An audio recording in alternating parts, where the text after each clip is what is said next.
He came ashore like a confession spilled across sand, blood on his knuckles, seaweed braided into his hair, ribs coughing salt through torn lungs. And when Elena dragged him from the surf, he opened his eyes and named the impossible, as if naming could steady the world. "They took my boy. They took Pilar. The water, it learns faces." Wait, before the next revelation unfolds, if this story has already captured your heart, let us know where you're following from. To ensure you don't miss unexpected twists, emotional reconciliations, or new beginnings, subscribe and stay connected. Now, back to the story. He vomited seawater into the sand like old prayers. And then, between coughs that sounded like wreckage, the fisherman, Mateo, the village would later tell her, pressed his palms into Elena's jacket as if to anchor her, as if the shore might slip away.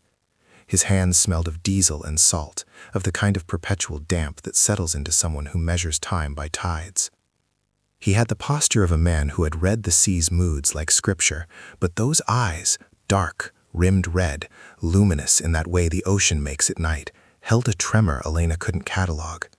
Something had rewritten the surface of his face. The skin near his collarbone was patterned with pale arcs and tiny square scars, like a circuit board traced in flesh. Elena knew rational responses, shock, and adrenaline splayed bloom, the clear, sterile checklist that had been drilled into her at university and sharpened in labs and grant meetings. But none of that steadied the ache in her chest when Mateo whispered, "They come from under. They sing through the cables now. They take the children and spit them back with eyes like the moon." She had come to the coast that week to consult with a community about declining fish stocks in strange, luminous blooms. Her folders balanced neatly in a tote, her laptop hummed with grant proposals. The academic part of her cataloged anomalies and composed them into papers. She was used to discomfort being translated into footnotes. She was not used to being the harbor for a man whose city-slick, clinical edges dissolved in the salt-splattered night. Who took them?" she asked, because the only thing that kept panic from threading through her voice was the science she clung to like a life raft. "Mateo, you need..." "Aliens," he said, and the word dropped between them like a stone that shattered polite disbelief into a scatter of sharper shards. He laughed then, a dry sound, and it wasn't mockery, it was the stunned humor of someone flipping a lid and finding a different animal inside. Elena remembered the headlines she had seen in other languages: mysterious sonar blips off Greenland, fishermen in the Philippines finding nets shredded into geometries no predator could explain, a viral clip of a child found on a dock with neon veins pulsing beneath her skin. She had been taught to parse evidence, to reject panics that blossomed faster than data. And yet here, with sand granular under her palms, and a man who smelled like the ocean pressing her name into the night, the academic protocols felt dangerously thin. "Tell me," she said. "Not for the public record, not for Vargas. For him, for the boy who might still be somewhere learning how to recognize a human face again. Start at the beginning." He told her, starting at a knot of memory that bled into the present. The nets had come up with metal, interlaced alien filaments, luminous at their edges, that wound through cod and shrimp alike.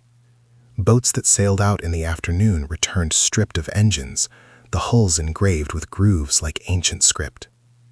Children had been taken in the fog. One night the air hummed, a chorus of low notes that made the hair along people's arms stand up, and when the fog lifted, a child would be gone. Sometimes they came back, eyes glassy and hands stained with salt. Sometimes they did not. Families began to whisper of figures beneath the surface, not merely beasts or fish, but clever creatures, organisms that rearrange themselves like machines and read the currents like maps of human motion. "They don't want to kill," Mateo said. His voice was a cave of grief. "They take, they probe, they put things inside, and then they go. But they've been changing, Elenita. They learn how our engines scream. They learn our names when we shout for our children." She listened while the tide stole and returned its chorus. The details of bite patterns that left geometric marks on flesh, of luminous diatoms that lit up like veins beneath skin, of nets woven with filaments that replied to touch, were too specific to be the kind of myth that swells in lonely places. He had maps scratched on the back of an oil-stained notebook, rough coordinates and icons that could have been the beginnings of a sonar chart. Between each story, he coughed up salt and choked on the memory of a child's laughter. Elena's first instinct was to catalog, gather samples, record testimony, photograph wounds. The scientist in her wanted evidence before the word alien could ripple into politics. The woman in her, who had grown up watching her father stand on the dock and fold his hands around her like the tide, felt the simpler pull. Keep this man alive. She took him to her rental cottage on the cliffs because the medical clinic was closed and because she could not bear the thought of leaving him on the sand. She wrapped him in blankets that smelled of lemon and library books and brewed tea that steamed between them. He slept and recited names in his sleep. Pilar, Rosa, Tomas, phrases that were anchors and also accusations.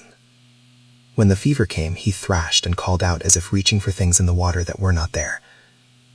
He woke each time with a new piece of the story to show her. Elena's world began to stretch and tilt. Her grant deadlines hovered like moons she could not afford to miss, and Director Vargas's name threaded through emails and funding proposals like the slow, insured pulse of the Academy. Vargas was a practical man who had situational photographs and cold assurances and a folder of controlled responses that read like remedies for panic. When she texted him the first night, because a scientist does what she must, and because she needed the dry, implacable voice of policy to stake something solid, his reply was 2 words: stay calm. He offered a remote consultation and hinted at resources: naval sonar, a classified lab in the capital, a team of technicians.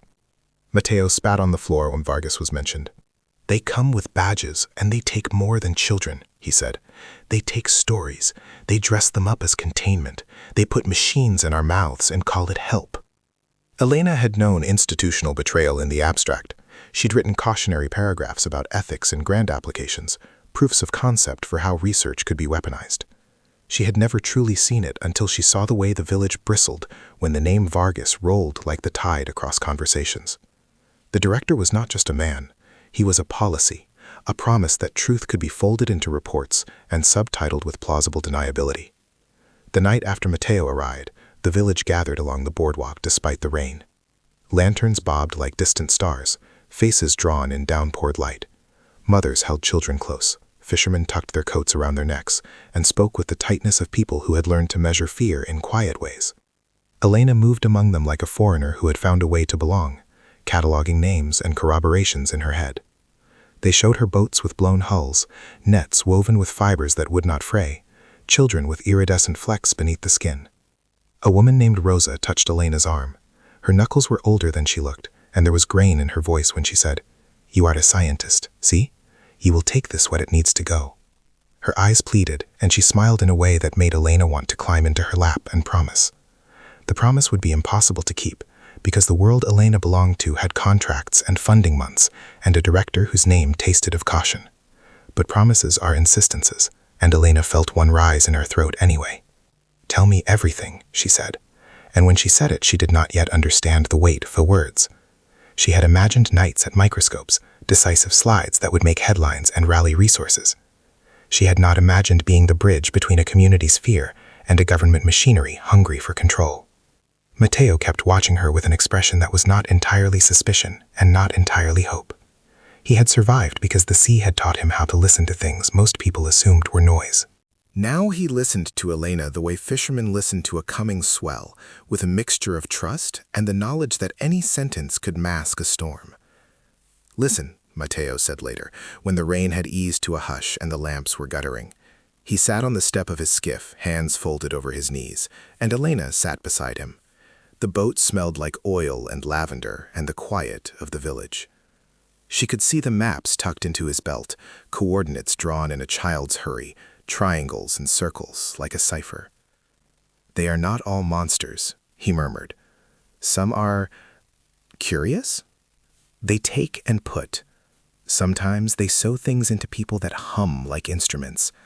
Sometimes a man goes out in a skiff and comes back with memories that aren't his. But they also sing sometimes. They remember the songs my mother used to hum before she died at the tide line." It was a confession and an accusation folded into one.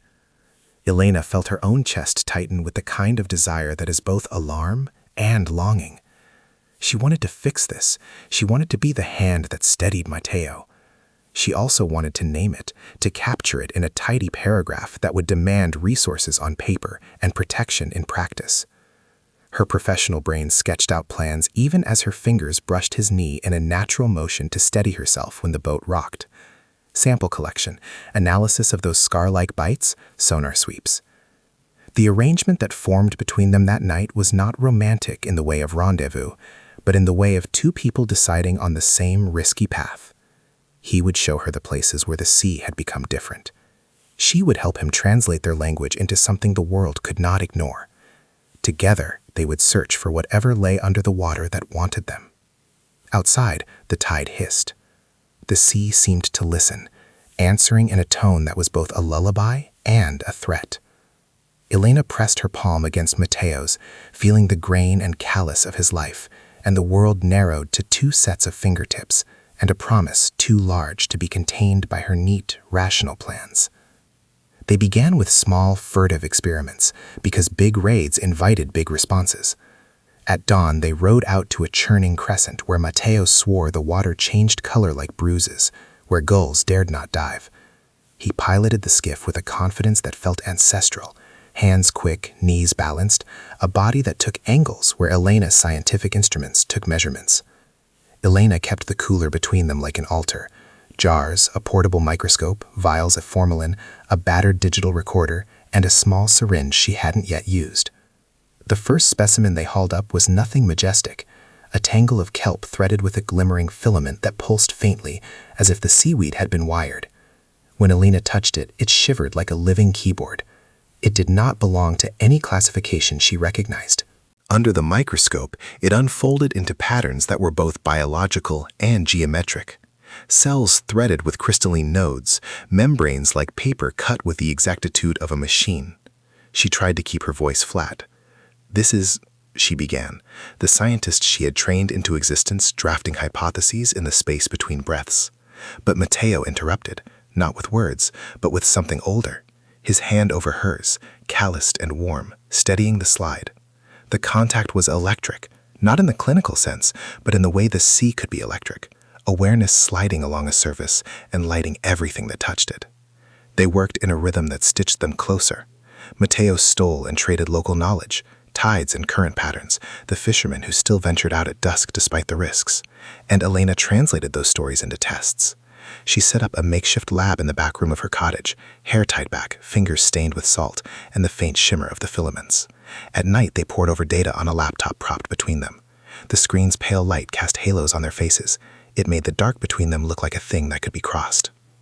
They found a child curled beneath a pier 3 nights later, eyes reflecting the harbor lights like wet coins. She clutched a strand of the glowing filament in one fist.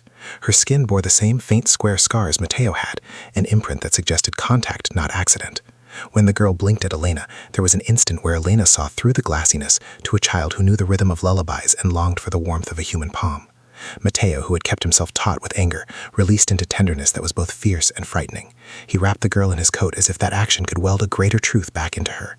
That evening in the cottage, when the girl slept with a boat-shaped breath and a stray strand of seaweed in her hair, Elena found herself watching Mateo as though he were an organism under her lens. He was quieter than before, voice lower, face settling into lines of worry she had not seen when he joked with the villagers. He told her why he had resisted the hospitals and the authorities for so long, because help arrived with questions that turned people into numbers, because aid sometimes arrived bound in secrecy, with men who carried clipboards and looked harmless until they signed away livelihoods. He had seen the technicians at night, he said, hauling away curious wreckage in vans with government seals. "You could go to Vargas," Elena said one afternoon, occupying the air between a useful plan and a refusal she had not yet named. She imagined the director like a lighthouse, cold, bright, and immovable, yet she also understood that lighthouses cast long shadows. Mateo's jaw tightened. "Vargas is a man who knows how to fix things if you let him own the fix. He will cut out our stories and put them in jars. He will say it was for safety. He will give you machines and gowns, and then tell us to be quiet. But if we don't let him know, if we don't bring him data, he will bring in his own team and do worse," Elena countered. She pictured the classified lab in the capital, the scanners and vats and technicians she had only seen in photographs. Vargas could multiply their reach in a way the two of them could not. To Elena, that multiplication felt like protection. To Mateo, it felt like colonization. The wedge between them grew in small increments. It arrived as silences, as the careful way Mateo watched her with questions forming but never landing. The wedge arrived as Elena's guilt when she opened an encrypted email from Vargas offering a meeting and a sternly worded envelope promising resources. She did not show the message to Mateo for 2 days because she was afraid of how disappointed he might look, and because she told herself she would only query, only test the water, and come back with empty hands. At the meeting, Vargas wore a suit that hugged the edges of a professional life and a smile that could be used to sell a lie. He spoke in pragmatic cadences about national security and the importance of controlled disclosure. His assistants arranged holographic maps that bloomed over the table like shy constellations. He offered sonar access, tagging technology, and discreet transport for specimens. He used words like containment and mitigation with the same tenderness a surgeon uses on an operation schedule. "Dr. Alvarez," he said, using her last name the way a man might invoke credentials like an incantation, "your work is essential. We can ensure you have everything necessary to document this and to protect civilians. We do this for the country." There was comfort in the offer: equipment, labs, institutional authority. Vargas's endorsement could unlock journal access, conferences, and grant renewals, roads Elena had mapped carefully in the ledger of her career. It would mean respectability, invitations to committees, a chance to bring the town's story to a stage no villager could reach. But when Vargas leaned forward, eyes colder than his words, and added, "We will need your cooperation in presenting a controlled narrative," Elena felt a sick familiarity with the phrase. Controlled narrative. How easily a promise of help could be routed into silence. She imagined the villagers' faces, Rosa's pleading eyes, Mateo's distrust. Her hands trembled when she accepted a card and the promise of access, while she still did not know if she could breathe while Vargas set the terms. Mateo found out like everyone else always does, through the way the boat's motor hummed and then the way the village began to whisper. He confronted Elena on the pier under a sky that smelled of rain and burnt sugar. His voice was gentle but edged with pain. "You went to him," he said, "and it made the fact into a wound." "I didn't," she started, wanting first to explain the logic, to call up the list of benefits like a shield. "I thought, if we had equipment. You thought his machines would save us. You thought the state would listen if the scientist had the stamp." Mateo's words were not without anger, but the real heat was in his sorrow. "You are the very thing they will use to cover our mouths. You are brilliant, Elena, and they will ask you help them tidy us away." Her own chest felt like a net trying to contain a lit storm. The truth, that she wanted both to help the village and to keep her career, felt ignoble and human. "Mateo, I can't," she faltered. "I don't know what to do." He cupped her face, and there was no accusation in the touch, only a tethering. "Don't let their paper take our people," he said softly. "If you have to choose, choose us." Choice. The word landed like a shell. The scientist in Elena cataloged outcomes, but the woman who had sat with the child under the pier cataloged faces. Pilar's name in Mateo's sleep, Rosa's hands, the village's small-lived truths. The choice was not between career and love. It was between two modalities of power. Either she would let institutions wield her credibility as a sealant, or she would risk her professional life to advocate for a community that had already lost so much. For days, she tried to reconcile both. She took Vargas's equipment back to the cottage under the pretense of testing protocols and set up the sonar. She ran scans with Mateo at her side. Sometimes they argued about frequencies. Sometimes they laughed when a pattern made their heads tilt in the same dumb, exhausted way. The intimacy of those late nights deepened in ways neither seemed to anticipate. Their bodies remembered the dignity of proximity, a knee brushing, hands finding the small of a back, mouths close in the dim light of data. Tenderness arrived in unexpected motions, the way Mateo held a jar of a specimen for her when her hands trembled, the way Elena mended the frayed rope on his jacket with meticulous fingers. But the presence of Vargas's tech came with eyes. A coded ping on Elena's laptop one night made both of them freeze, and unauthorized access, the metadata indicating a server tied to a government node. Someone was watching their scans, filtering images through a lens they did not control. Elena felt violated. Vargas's surveillance was the public safety mirror she had been warned about in ethics courses. Mateo felt enraged in a personal way. The watching was proof of the director's hunger. "This isn't containment," Mateo said bitterly, tapping the screen. It's appropriation. He's not all bad, Elena said, because she wanted it to be true. She wanted a principled man somewhere in the apparatus of power. In the quiet between them, she could imagine a way where Vargas's resources and Mateo's local knowledge might collaborate to produce a defense that preserved reputation and lives. But the ping on the laptop was a rung of reality, and it clicked the lock shut on that fantasy. A week later, a child disappeared during a storm when the village had sealed drapes and children had been tucked in. The fog rose like a creature swallowing roofs. The bell was rung, the men rode with lanterns, the women called out names until their throats were raw. The child was the son of an old friend of Matea's, Tomas, the shy one, who had learned the patterns of gulls like languages. When dawn broke and there was no Tomas, the village's stoic endurance unraveled into funeral terrors. Mateo disappeared for 2 days. When he returned, he was hollowed, eyes sunk, lips set. He had combed channels and gone out on currents that felt like spools of a world outside their own. Elena found him at the low tide, hands in the mud, a child's hat in one fist. He handed it to her without speaking, and the hat was salt-stiff and small and smelled faintly of lemon soap. It was evidence she wanted to put into a jar. It was proof she wanted to catalog. It was an accusation she wanted Vargas to answer. Instead of going to Vargas, Mateo decided to act in the only way that made sense to him, by striking where the unknown had left marks. He proposed that they go to the East Rift, a place of whirlpools and long vertical reefs, where he had seen unexplainable lights. Elena, torn between the lure of data and a dread of what Vargas might do with it, agreed. They packed the skiff in the mouth of a storm, the waves like hands trying to pry them apart. On the way out, as clouds swallowed the horizon, Elena reached without thought for Mateo's fingers. He took her hand and pinned it in his, anchoring her in a grip that was both warning and invitation. "If we leave," he whispered, his breath a salt-wet thing against her ear, "we leave for truth, not for their files." She met his eyes, tired, resolute, a man who carried entire generations in his ribs, and something in her unclenched. The choice had already been made in the quiet of their joined palms.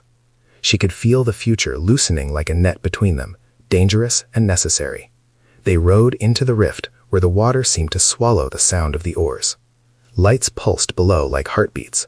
When the sonar flared, a jagged, alien music on Elena's screen, both their faces illuminated in the same blue. The instruments registered a geometry that looked less like an animal and more like a mind drafting plans. As the swell shifted, Elena thought of Vargas watching via his channels, of resources and academic applause, and the neat, antiseptic victory of a published paper. She thought of the child's hat in her bag, and of Rosa's pleading eyes. She thought of the way Mateo's hand fit hers, and how in that fit, the world felt salvageable. The rift answered with a low, harmonic tone that vibrated in her teeth. Mateo's knuckles whitened on the oar. They were not alone. Whatever swam under that black water knew 2 things, how to extract and how to be patient. They were a small spear of human defiance in the mass of an uncountable sea. And that night, in the presence of an intelligence that could reread faces and learn names, Elena understood that every part of her life that seemed secure, career, credentials, the thin safety of institutions, was leaky and porous in the face of a thing that rearranged reality. Love was no longer a private shelter. It was a complicity that demanded choices with consequences that extended far beyond the 2 of them. When the first filament rose to greet them, wrapping the bow like a ribbon, Elena did not think about grants or headlines. She thought of Tomas' small hat, of the girls sleeping in Mateo's sweater, and of a man who had opened himself to her in storms. She reached for Mateo and found his mouth on hers, not in a promise of safety, but in a sharing of warmth that held the stubbornness of 2 people refusing to be catalogued by anyone else. The kiss tasted of salt and fear and a fierce, unyielding hope. When they broke apart, breathing hard and wet, both knew they had crossed an invisible line. The sea had given them something, evidence, the hint of a pattern, and it had taken from them a simpler existence. Whatever lay ahead would demand more. Trust stretched thin, betrayals that might be survival, and the negotiation between love and agency in a world where even the ocean had learned new languages. They turned the skiff toward shore with the filament coiled like a secret at the prow. The rain was beginning to fall in thin threads. Behind them, the rift hummed its patient song, and the night felt suddenly, monstrously full of questions. The filament in the prow thudded like a pulse as they rowed toward the shore, and for a slow, bright moment, Elena let herself believe they'd done what mattered, gathered proof, kept a secret, returned with an armful of evidence and a lover who had become more than a survivor to her. The cottage smelled of damp wool and the faint antiseptic of Varga's equipment they'd smuggled back. The girl under Mateo's blanket slept with the small, precious steadiness that makes people think the world can be fixed. Elena cleaned her hands at the basin and counted heartbeats, grant deadlines, press deadlines, the soft drum of a life that might still be salvageable. She did not see Varga step from the rain until his boots made sound on the threshold. He hadn't come alone. 2 men in plain coats flanked him, and a small van idling by the cliff was a darkness full of intent. Vargas's smile was too bright, the kind of surgical grin that belongs to people who have the right forms to paper over anything they break. The bulb of a recorder in his hand looked like the head of an accusing angel. "Dr. Alvarez," he said as if announcing a lecture. Such tenacity, such resourcefulness.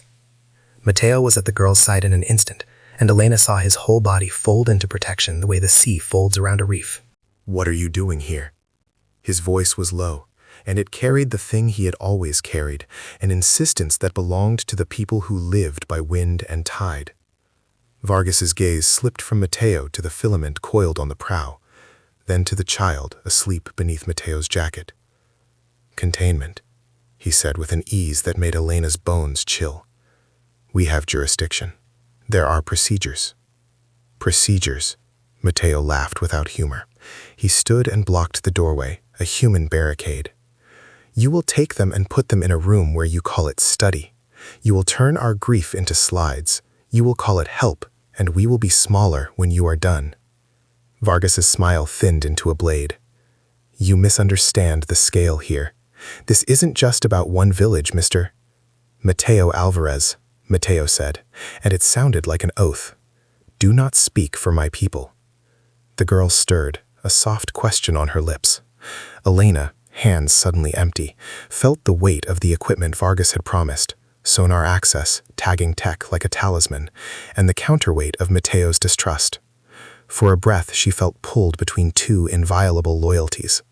The promise she'd made in lab notebooks, the ethics courses that told her to serve the greater good, and the immediate, brown-ground trust in the hands that had steadied her in storm nights. Vargas stepped with careful politeness, as if navigating a fragile specimen. "Doctor, we need to take the child for health evaluation, for quarantine. We will be careful. We will." His voice slowed into the rehearsed syllables of bureaucratic comfort. "It is not yours to take," Mateo said, and he moved forward like a man who had decided the law was in his hands. Elena felt something split inside her then, a wire fraying. The scientist in her cataloged the legalities. The human in her saw the child's chest rise and fall. She could imagine the headlines Vargas would craft with her name on them. "Prominent marine biologist partners with government to halt bio-invasion." She could imagine, too, the photographs of the village reduced to a case study. She thought of Rosa's pleading face. The pressure of choices landed like hooked weights on her shoulders. "I can vouch for her being stable," Elena said softly, with the professional calm she had used all her life to make choices palatable. "She needs observation, but she—" "Doctor," Vargas cut in, eyes sharp. "If you cooperate with the proper channels, if you allow a controlled evaluation, we can guarantee your access. We can expand monitoring across the coast. We can—" "You can guarantee nothing except your own narrative," Mateo spat. His hands curled like fists around something invisible. Before Elena could respond, one of Vargas's aides stepped forward and produced from a coat pocket a thin metallic bracelet. It hummed when Vargas touched it, a faint blue that mirrored the filaments. For a second, Elena thought of the filaments under the microscope, the crystalline nodes that had seemed like circuits sewn into living tissue. The bracelet clicked around the child's wrist with an ease that made her mind flash with images of cages. "No," Elena said, and the word came out as a physical animal. She stepped between Vargas and Mateo, hand out, a feeble dam. Vargas's expression hardened. "Doctor, if you impede our operation, we will have to enforce compliance. We will have to take measures to protect the larger population. You understand the weight of that, do you not?" Mateo's eyes were knives. "You will terrorize them," he said simply. "You will take what you cannot name and call it research." The camp swelled with the tension of a pulled net. The men from Vargas' van shifted, the dull clack of their boots an echo of another kind of tide. The village watched from the edges, faces the color of driftwood. Elena felt pinned between the man who had taught her to listen to waves and the man who had given her equipment with the same hand. She thought of the child's hat in her bag, of Tomas who had gone missing, of the filament they'd hauled up that morning with its crystalline nodes. She thought of the sonar readings Vargas would be able to access if she conceded, wire surveys, conscripted ships, a net around a whole coast. She thought of sacrifices, of what Vargas might take to render the invasion into an index and a displayed curiosity. "Elena," Mateo whispered, a name like a plea. "If you give them our coordinates, if you let them in, they will make us small so their power can be large." Her fingers tightened into a fist she did not know she had, nails whitening. "They can find these things without us being silent," she said, but the words tasted like equivocation. Her heartbeat alarmed she could not ignore, protocols that told her data could save lives. Vargas's voice when he answered was the voice of a man who had already calculated. "Time is a luxury," he said. "Every day we delay, more will be altered. We need leadership with credible data, Doctor. We need trust," Mateo snarled, "not your control." The argument could have kept unraveling until someone made a choice. Instead, it was broken open by a distant oceanic cry that rose like the sound of a throat split into music and machine. The two men in plain coats looked up, the color draining from their faces. Behind them, the van's radio crackled into life with an urgent voice that translated into commands. Vargas's jaw locked. For all his assurances, his eyes darted not toward Elena or Mateo, but to the horizon where the sea had reassembled itself into a new face. "Get everyone inside," he ordered. And then, with a voice refined into the sound of someone who never wants to admit the wrongness of circumstance, "We will control the perimeter. No one leaves, no one films." The perimeter became real, fast as a drawn net. The men from the van moved like a quick operating species that had practiced containment in sterile rooms. They sealed off the pier, took down lanterns, and tried to coax the villagers into the round anonymity of compliance. Elena watched them move and felt an old interior lesson unspool. Institutional power expands the moment you admit its necessity. Mateo moved like a wildfire. He grabbed the girl's coat and slung it over his shoulder, then looked at Elena, into her, so full of something raw she could not read. "Come with me," he said. There was no plea. There was command. She took 2 steps toward him and then froze as Vargas's assistant blocked her path with an outstretched hand. "Doctor, by federal order." "By whose order?" Elena barked, trembling. She did not know whether her tremor was rage or fear. She gave a laugh that was almost a sob. "You brought technology to our doorstep and now think to quarantine me out of my own decisions?" Vargas's face went very small, careful, like a carved mask. "We are authorized to protect public safety," he said. "You can assist us, or you can be considered a civilian interference." Words like that are the strangest kind of violence, and offer masquerading as a verdict. Elena felt suddenly the peculiar loneliness of being a woman whose credentials might be used to bind a people. She stepped past the assistant, more because she'd been daring herself into damage than because she had a plan. Mateo caught her hand, their fingers threaded without ceremony. For a breath, standing beneath the rain and the watchful human eyes, they were 2 flawed beings who had made a fragile pact. "You're going to turn us in," Mateo said, voice like sand. "I'm not," she began, but the words had already betrayed her intent. She had accepted Vargas's meeting. She had shown him the filament. The knowledge, once given like a seed, grows roots in places you did not intend. A siren howled then, a sound too big for the village. The sea breached the horizon in a way that made breath stop. Shapes moved under its surface that were not the fish Elena's textbooks described. They rose like a chorus answering back to a signal, and on the water skin a figure surfaced, long-limbed, membrane-finned, eyes reflective and green with a dull human intelligence that made Elena's heart lurch into hypothesis and horror at once. The creature's gaze passed over the assembled humans and landed on the child in Mateo's arms. For a second the world contracted to a tightness around that gaze. Then a second figure climbed aboard an approaching raft, its hands gentle as the tide. It made no move to harm. Instead, it reached toward the girl in a motion that could have been reading a map or counting breaths. Mateo's reaction was a soundless eruption of grief and fury. He shoved the creature away, the movement raw and not entirely rational, and the thing recoiled with a noise like broken glass. The men in the plain coats fired a bright flare into the air, and for the first time, Elena felt the true scale of military presence. It did not ask, it commanded. The flare set the sea alight in a way that made the filaments look like veins. They took the girl then, not in a quiet handover, but in a sheaf of sterile protocol. Vargas' men moved in with nets and tablets, a mechanical tenderness that made Elena's skin crawl. The creature under the raft lifted its head to look at the human exchange, and, for reasons she could not articulate, Elena felt an urgent, impossible shame. The instruments Vargas had promised her hummed as if in approval. Mateo tried to grab the child's coat, to clutch the small weight of her into his own. A man pushed him back with a harshness that was mechanical in its rightness. Elena watched Mateo's body tighten like wire, then give. He did not scream. He crouched, mouth a hard line, and the thing he had protected was taken from him by men who called themselves protectors. When they drove away, the van's taillights disappeared down the coast in an indifferent line. The village stayed where it was, mouths open in a silence that was both a prayer and an accusation. Vargas turned to Elena, and the smile he wore then was all the world of what he'd offered: resources, sealed labs, a story told by men in neat suits. "You did the right thing," he said to her, and the words were a verdict and a wound. Elena's knees buckled. She felt the future, her grants, her reputation, folding into the van's taillights like the closing of an exam she had not wanted to pass. She thought of the girl's hands, how they'd had a moment of solid human warmth, and of Mateo standing on the pier with the sea in his hair. She thought of the lines on his face, of the small way he had always been both gentle and fierce. Mateo tore his gaze from the retreating taillights and found her. There was no accusation left in it. There was only a vast, private grief. "You went with them," he said, and the words were thin as the air between them. "I tried to prevent." She could not finish. She had wanted it both ways, access to machines and a village that remained whole. The van bore away the child, and with it a future that could not be reassembled by policy papers. Mateo's hand trembled when he let go of hers. The bond they'd formed, the nights of microscopes, the shared bedside vigils, the way they learned one another in the shallow water of fear, unspooled with a speed that made Elena dizzy.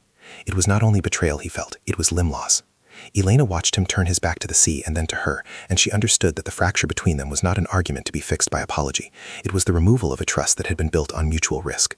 The village clustered around Mateo like a flock, and for a moment Elena was an island in a rising tide of accusation and pity. Rosa reached for her hand with eyes like whetstone. "You brought them," she whispered. It wasn't a condemnation so much as a simple, factual grief. Elena could have explained that she had feared Vargas's reach. She could have said that she had hoped to use his resources to protect them. The explanations would have been pavements of soft, useless syllables. She had seen the monster of bureaucratic compassion at work, the way it dressed control as care, and she had banked on its wearing shoes she could walk in. Mateo did not speak for hours. He mended nets in the dark with an economy of movement that told Elena he had stowed rage and made it into habit. The village's rhythm altered. More boats stayed ashore, nets sat folded like accusations. Children were kept close to their mothers. Men went out at dawn to check lines as if they were reconciling with the ocean. When night came, Mateo found Elena on the high cliff where she'd once slept after a long day of lab work. The rain had stopped, but the air held an electric hush. He sat a measured distance away, not touching her. "You could have told me," he said finally. It wasn't a plea, it was a punctuation. "You went to him behind my back. I thought—" She searched for a word that could make apology a kind of repair. "I thought I could use him." "You used him then," Mateo said. His voice was a stone that could not be warmed. "But the thing is, Elena, it's not just him. It's this whole way you think. You believe the best way to fix something broken is to bring in an institution to glue it back. You have no idea how often institutions pick at the scab." The accusation cut deep because behind it was truth. Elena had built her life in buildings that smelled faintly of bleach, making arguments for access and compliance, convinced machinery could be steered by logic. Face to face with Mateo's raw, ocean-bred certainty, the foundations of that belief crumbled. "I'm sorry," she said, but the apology felt thin and inadequate. She'd watched the van take the child and the evidence that Vargas preferred to hoard. "I thought I was saving you." "Saving is not the same as taking," Mateo replied. He looked at her then with an expression that held both love and something that could become the root of its opposite. "You can save things without owning them. If we are to survive this, we need to do it together, not with your signatures and his seals." His words were not an invitation so much as a condition: rebuild or be broken. Elena felt the rawness of failure spread inside her like oil. She realized in a sick, lucid moment that love in their place would not be a refuge, but a labor, one that demanded choices that might cost her a career, perhaps her name, perhaps the safety of a life she'd been taught to covet. Mateo stood, and the night seemed to echo his leaving. Elena watched him walk away, the silhouette of a man who had given her his trust and had it returned altered and diminished. The gulf between them was now filled with the van's taillights and the knowledge that Vargas had not merely taken a child. He had taken the possibility that they could trust institutions to act in their favor. Alone on the cliff, Elena pressed her palms against her eyes until stars spat behind her eyelids. The ocean sang its patient, implacable song, and the filaments they had brought behaved like a secret heartbeat in the cooler behind her. She realized with a cruel clarity that she had to choose, not between her career and romance, but between being an instrument of the state and being an ally to a community with names and grief. She thought of the child taken, the filament coiled in the cooler, Vargas's neat, fatal smile. She thought of Rosa's hands and Pilar's name whispered in Mateo's sleep. And she thought of the fact that the sea, in its new alien intelligence, had begun to speak a language that made every human plan fragile as driftwood. When she stood, drenched and trembling, she understood the cost of truth. It might require taking the instruments Vargas prized and turning them into tools of the people. Or it might require burning the bridges to the capital that had looked like safety. Whatever she chose, it would not be neat. It would not be safe. It would be the kind of love that made you choose again and again. The cliff tasted of salt and regret. Below, the village slept with watchers at the pier. Elena pulled the cooler close and opened it to the filament coiled like a sleeping thing. It pulsed once, a slow, luminous blink, a heartbeat that echoed the one in her chest. She had everything she needed to expose the truth, and everything she needed to bury the people she loved beneath the weight of a solution. Mateo's back receded into the dark. The fracture between them was not healed.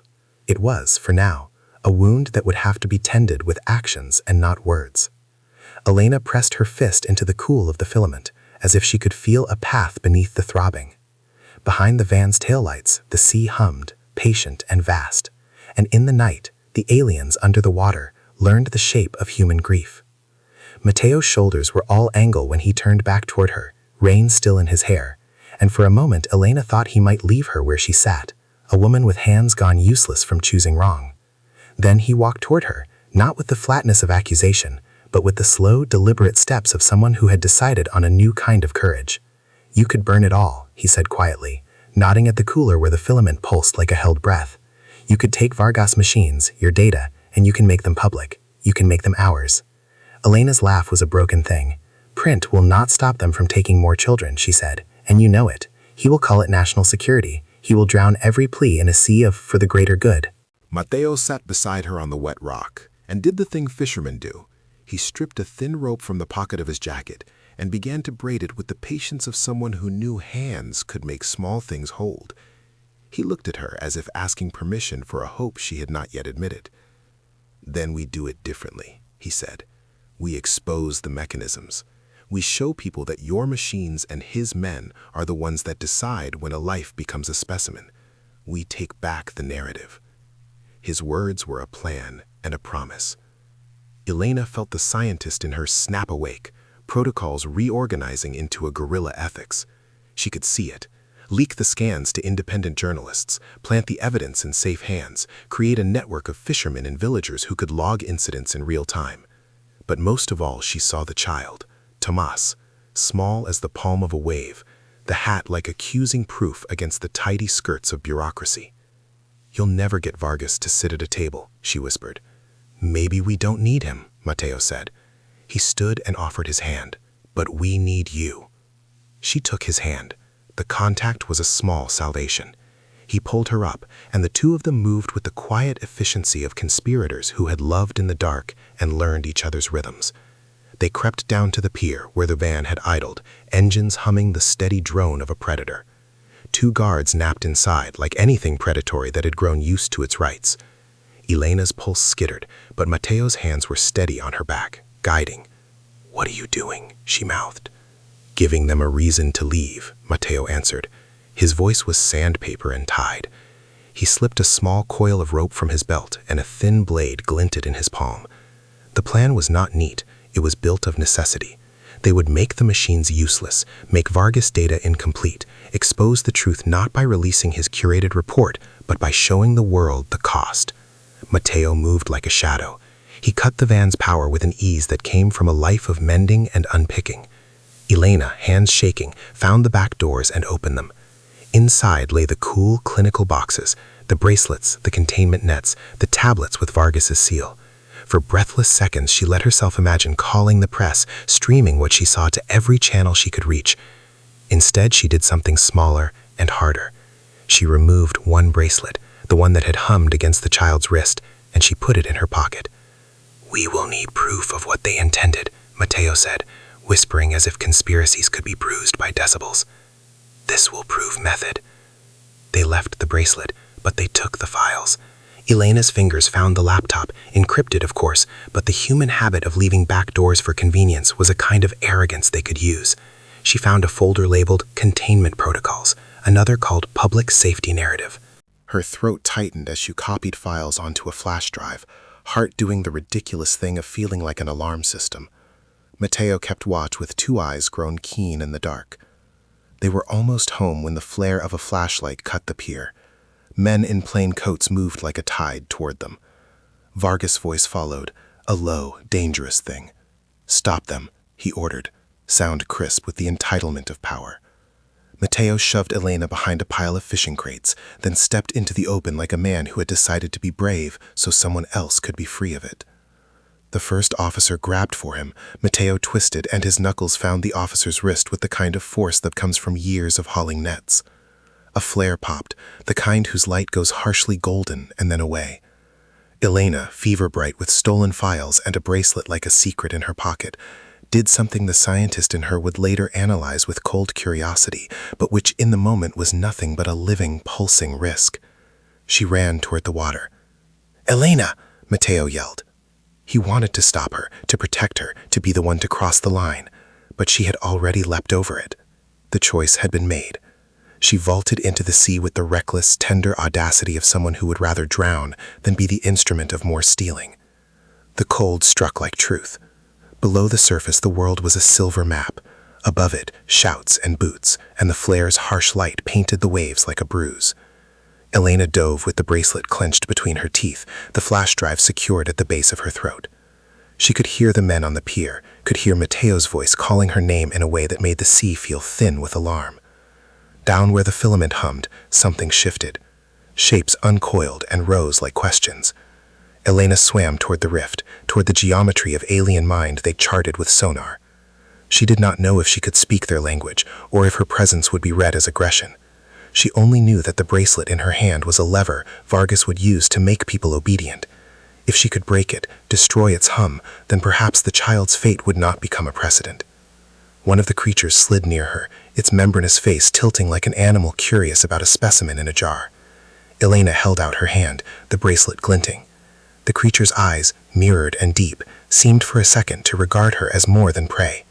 She pressed the device to its skin, an act part science, part layman sacrament, and felt the filament beneath her palm shiver. It answered in a tone that matched the bracelet's hum. She turned the bracelet and slammed it against a barnacled rock. Sparks leaked into the water like fireflies. The device cracked, and the sound it made was a small human thing, the noise of machined privacy being unmade. The creature recoiled, and then, astonishingly, it sang. The song was not the scraping, probing net that had made children glass-eyed. It was a low, human cadence braided with the ocean's patience. Elena understood, in the animal way a human understands music, that the bracelet had been a translator of sorts, a leash that taught the sea to mirror human commands. Now, without it, the creature had no script. It looked at Elena not as a specimen, but as an entity in a messy, shared world. She swam back up, lungs searing, and broke the surface into an air that tasted of smoke and salt. The men on the pier were hesitating. The shining bracelets in their hands twitched like dead things. Mateo plunged after her regardless of protocol, disregarding the shouts. And when he found her, he wrapped his arms around her as if to fuse them both back into the same living map. For a second, neither spoke. They only held one another, wet and shaking, the filaments of their lives braided. Vargas had been forced to retreat, his equipment malfunctioning in the absence of the bracelet's control signal, his men calling orders they could not enforce on a sea suddenly uncooperative. He left with the van's doors ajar, his clean suit streaked with salt, and with the knowledge that his neat containment had been cracked by two people who had.